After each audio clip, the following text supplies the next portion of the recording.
In this video, we're going to look at what's happening with home prices in the Midwest. Are they turning into a buyer's market, or are the sellers still holding the upper hand? And if you're seeing this video much later than it was published, have a look at our most recent videos on our channel as I report new data as it's happening. And if you're new to the channel, welcome. I'm Todd Sachs. I'm a real estate broker and housing market commentator. The housing market continues to show signs of weakness. Home sales appear to be slowing down in almost all U.S. markets. Experts are estimating that we'll actually see one of the weakest years for home sales. The housing market forecasters are predicting about 4.2 million home sales this year. And guess what? That's about 1.5 million real estate agents fighting for their part of this market share. So let's see what's happening in the Midwest states. But before we do, I want to look at the big picture and what Moody's Economist is saying overall about the U.S. housing market. So we'll check out marketwatch.com. It says that the housing market is sending a stark warning to the U.S. economy, Moody's Economist says. Even as supply increases, with more homes being listed for sale, buyers remain uninterested. Home sellers are cutting prices to lure buyers, taking a page out of home builders' playbook. Builders are also offering price cuts to sell homes on top of other sales incentives. They also write it's also a big change from Goldman's previous forecast for home prices. They're talking about Goldman Sachs. In a forecast released in April, the analysts had expected home prices to grow 3.2% this year and 1.9% next year. And it's not happening. So why the about face? Goldman Sachs gave three big reasons for its pessimism regarding home prices: slowing prices, rising housing supply, and persistently high mortgage rates. And CNBC just posted an article stating that nearly 1/3 of major U.S. housing markets now see falling home prices. Inventory has been rising steadily over the past year, up 29% in June compared with the same month last year. However, they indicated that prices are still seeing big gains, here it is, in the Northeast and the Midwest. Now, I already showed you what was happening in the Northeast in my video about 2 weeks ago. Yes, the Northeast housing market appears stronger than most of the country, but the Northeast housing market is absolutely showing a slowdown, with a large percentage of home sellers recently accepting offers for less than list price. I want to show you data for each Midwest state to see if it's true that home prices are making big gains, as CNBC.com claims. CNBC, you can't publish saying that the Midwest is seeing big gains in home prices without showing the data. Anyway, I'm going to show you. So you may be asking, where the heck is the Midwest? Well, the Midwest consists of 12 states located in the north-central United States. They're Illinois, Indiana, Iowa, Kansas, Michigan, Minnesota, Missouri, Nebraska, North Dakota, Ohio, South Dakota, and Wisconsin. Well, let's see what Zillow.com's housing market report says about these specific states. Now, wait, you may be thinking, why are we trusting Zillow for this data? Well, you may not like them, and you may believe that they are partly responsible for today's high home prices. And you may be thinking that because their Zestimate home value algorithms seem to have failed them miserably, as according to fastcompany.com, Zillow lost a whopping, ready, $881 million on home flipping in 2021 alone. When then COO Jeremy Waxman was asked what went wrong, he said that Zillow wasn't doing a great job predicting market prices. Go figure. I believe this was certainly the case for Zestimate. However, we're not looking at their predictions right now. We're going to take a look at sales reports. And this information is much easier to produce as Zillow's data is provided to them by realtor-owned multiple listing services throughout the U.S. You know this as the MLS. Now, Zillow is one of the largest data mining companies on the planet. And when it comes to information on the U.S. housing market, they're pretty much it. And to prove my point, on thunderbit.com, they reported that Zillow's growth and financial milestones indicate that in 2024, they did $2.2 billion in revenue, up 15% from 2023. And that in Q1 2025 alone, 2.4 billion visits were generated to their website. And also in the first quarter, they set a record of 227 million monthly unique users. Wow. And on top of that, also in Q1, their revenue was 598 million, up 13% year over year. Home buyers are on Zillow looking at prices, and they're waiting for prices to drop. Home sellers, well, they're on Zillow looking at their neighbor's home, checking out their photos, watching their price drops, watching the days on the market rise. And many of these homeowners, they'd like to sell, but they're wondering, will they be able to sell their home and for how much? Oh, and by the way, if you're one of Zillow's monthly unique users, when you click to tour a property on Zillow's website, one of the ways that they make their billions of dollars in revenue is that they're selling your information, you as a lead, to one of their pay-for-lead agents. Okay, that's not illegal, but if you didn't know, now you do. Okay, so now back to the Midwest. Are sellers profiting hand over fist in the Midwest, as the CNBC article implies? Well, first we'll check out Illinois. Hey guys, I hope you're enjoying the show so far. I just wanted to take a brief minute and share some exciting news. I have just released my new Todd Simple home buying course. This course is designed for anyone wanting to know how to buy a home. It's 14 lessons, includes worksheets and resource guides. It's designed to take you through the entire home buying process from start to finish. You'll learn how to represent yourself should you want to avoid paying real estate commissions, the best ways to shop for a home, how to avoid costly mistakes, what to look for when touring a home, negotiation tactics, and so much more. If you've followed me here on YouTube, you know that I am very transparent in my videos. In this home buying course, I hold nothing back. In fact, I would go to say that no one has uncovered the home buying process like I have. I'd even recommend this course to most real estate agents, as they will probably learn more about the home buying process than any other training that they've received. I've even made a way for you to gift this course to your family and friends. Visit sacsrealty.education. The link is also pinned in the comments below. And for a limited time, I'm offering a 10% discount on Todd's Simple home buying course. Just enter the coupon code Todd when checking out. Now back to the show. So let's take a minute and explain what we're going to focus on with each one of these reports. So real estate sales are always backward-looking data. Okay, this report was as of June 30th, but a lot of it has to do with May sales. Now, when you buy a house today, that house goes into pending status. No one knows what the seller accepted, what you guys, really the buyer and seller, agreed upon until after it closes. And most of the time, it takes about 30 to 45 days, sometimes 60 days or longer, to settle on the house.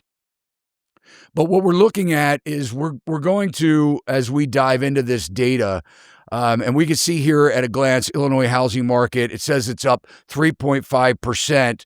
1 year. This is based on the average. See this? The average Illinois home value. All right. What that means is they take all of the home sales. Let's say there was 300 home sales. They add all the money up. They divide it by 300. They come up with this average home sale. You can't really pay much attention to this number, though it does have some weight, because if wealthier people are buying bigger houses, and that's the bulk of the home sales, obviously, it will skew these numbers year over year, all right?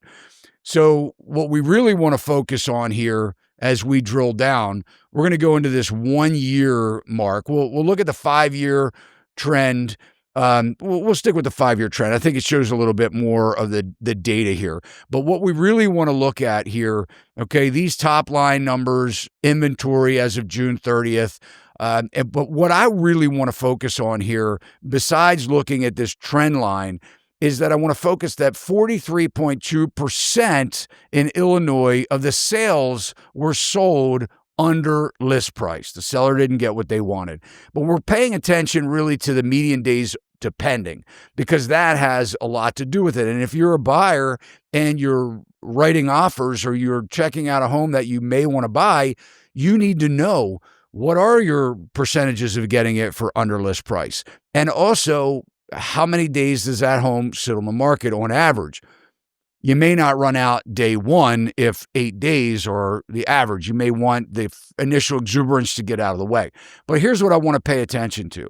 If we see this, though that it does look that Illinois is doing relatively well compared to states like Florida, for instance, but look at this from March, really from February to current, you see this line flattening. All right. Now, we did see a flattening out in 2024. So we're certainly not seeing the high price gains that we've seen in the past. All right. So let's check out next Indiana. So again, from a glance, the average Indiana home value is said to have gone up 3% year over year. But again, let's take a look here. We'll dive into the 5-year data. Again, big flattening out here from March. And keep in mind, we're just getting off the spring market. These are the times where sellers would see the biggest price gains. So now I have a feeling as we follow these trend lines, we're going to see prices tank. All right, but check this out. 51.8% of the sales in Indiana were under what the seller wanted, and the median days to pending has jumped up to 11. All right, cruising right along, we're going to look at Iowa. They're up 2.8%. Average home sale, again, year over year. But checking out this data, a big flattening off as well. 60.71%, guys, of the sales the seller took less than list price. We're climbing on days on market, 19 days on market. That we haven't seen anywhere in the country in years and years and years. And we're seeing a lot more in many other states. But you can see Iowa's certainly the days on market's increasing. Kansas housing market, 242,000 on average home value. That's going up 2.7%. And by the way, look at these numbers.